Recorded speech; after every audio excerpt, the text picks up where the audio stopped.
He made me watch him finish, and when it was over, I sat there and held my legs close to my chest.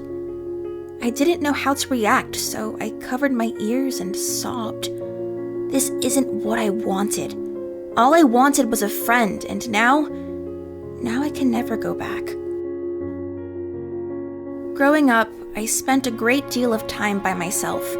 The loneliness became so unbearable that I joined online chat rooms just so I didn't feel so alone. Within minutes, I received over 100 messages from unknown men. I talked to a few of them and realized that they only wanted one thing, and that was to exchange pictures or talk dirty. It made me feel really uncomfortable, but I felt like I had to go along with some of it just so I could feel a connection to someone. But then, a man reached out to me who was different. He wasn't like all the other people on the site, or so I thought at first. We talked for ages and got to know each other. He asked a lot of silly questions such as, "What's your favorite color?" and "What genre of music do you like?" This person took the time to learn all about me, and he was interesting to talk to. When he told me that he was 39 years old, I didn't care about his age. For the first time in my life, I felt like I had finally found a friend. I didn't have to be alone anymore. After 2 months of messaging him every day and getting to know each other, he asked if we could video chat on Skype. I said yes. We started asking silly questions again, and then he asked me to stand up so he could see me better. I did so. He wanted me to turn in a circle, and I did that too. I sat back down, and we asked some personal questions. He told me he has 2 daughters. One was 8 years old, and the other was 12. So I asked him, "Are you married?" He said no, and that they got divorced several years ago. When he told me he had kids, I was surprised, and I didn't know how to feel about it. Even though I found it weird, I pushed it from my mind and continued to talk to him. He was the only person I could talk to, after all. I told him everything. I told him about my family, my dad walking out, my mother never being home, and that I felt completely alone.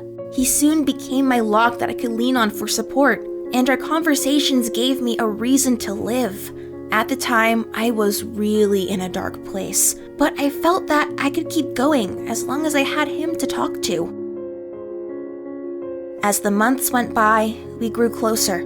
He gradually began saying inappropriate things and asking me to do stuff.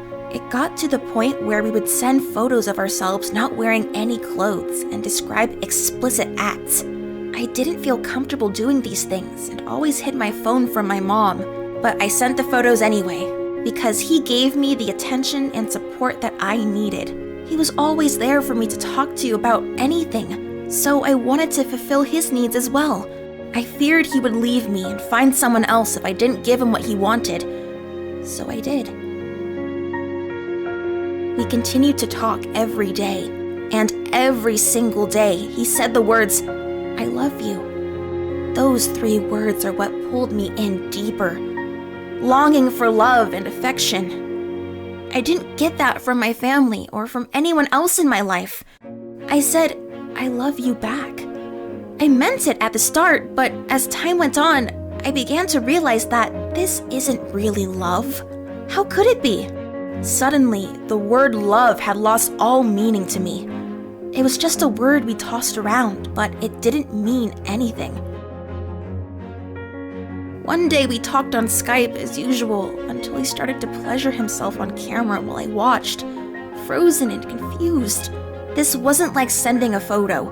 This was worse, so much worse. After he was done, I sat there in shock.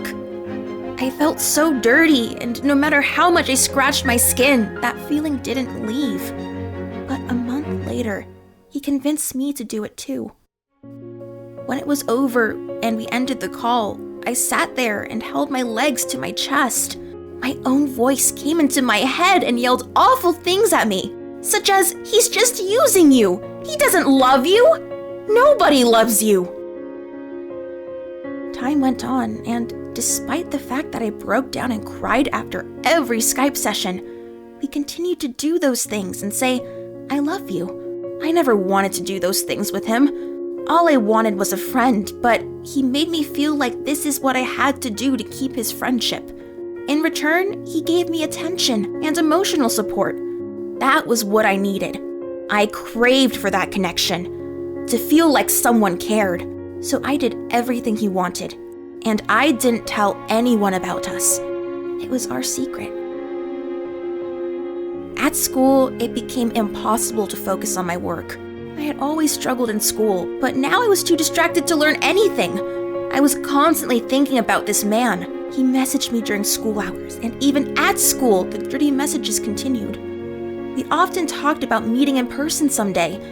I became paranoid, thinking, what if he comes to my school? When I looked at the faces of all my male teachers, all I could see was his face, and the last thing I cared about was my schoolwork. So I decided to search for him on Facebook. His profile picture was of him, his 2 daughters, and an unknown woman standing beside them. I thought it could be an aunt or a friend, but I decided to look deeper. Eventually, I stumbled upon wedding photos on someone else's account. The woman in the picture is his wife. I was devastated. Even though I knew the truth, I couldn't stop speaking to him. Whenever we did things on Skype, I was overwhelmed by guilt and shame. I'd hug my knees, cry, and cut. Rinse and repeat. I thought of disappearing every day. I felt like I was caught in a circle where I couldn't get out, and that only made me dislike myself even more. But what else did I have to live for? This man was all I had. No one else gave me any support, so I did everything I could to keep his attention. I felt so bad about it, and the guilt ate at me every day, but it still went on. A year passed. I saw a therapist, but it didn't help much. I couldn't tell her what was really bothering me. The man said that if I told her, he would disappear and never talk to me again. The stress, guilt, and shame grew higher. It was pulling me down. One day, I couldn't hold it in anymore and took it upon myself to do something drastic. I didn't want to get the police directly involved, so I went on Facebook and messaged the man's wife and told her everything. It made me feel better to tell her the truth. She got the message but didn't respond. The man didn't say a word to me after that day either. He disappeared like he said he would. I never heard from him again. The only thing I know from looking on Facebook is that they are still together.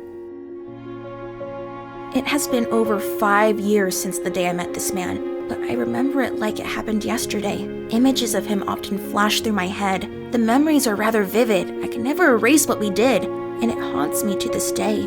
But my mental state has slowly improved, and now I'm feeling better. Looking back now, I should have reported him. I sometimes wonder, what if he's still talking to 13-year-old girls? What if someone else is going through what I did? I regret not speaking when I had the chance to. To those listening, if you are ever in a similar situation, please tell a relative, a friend, or a therapist, anyone. Please do something before it's too late. It does get better. I promise you, it does.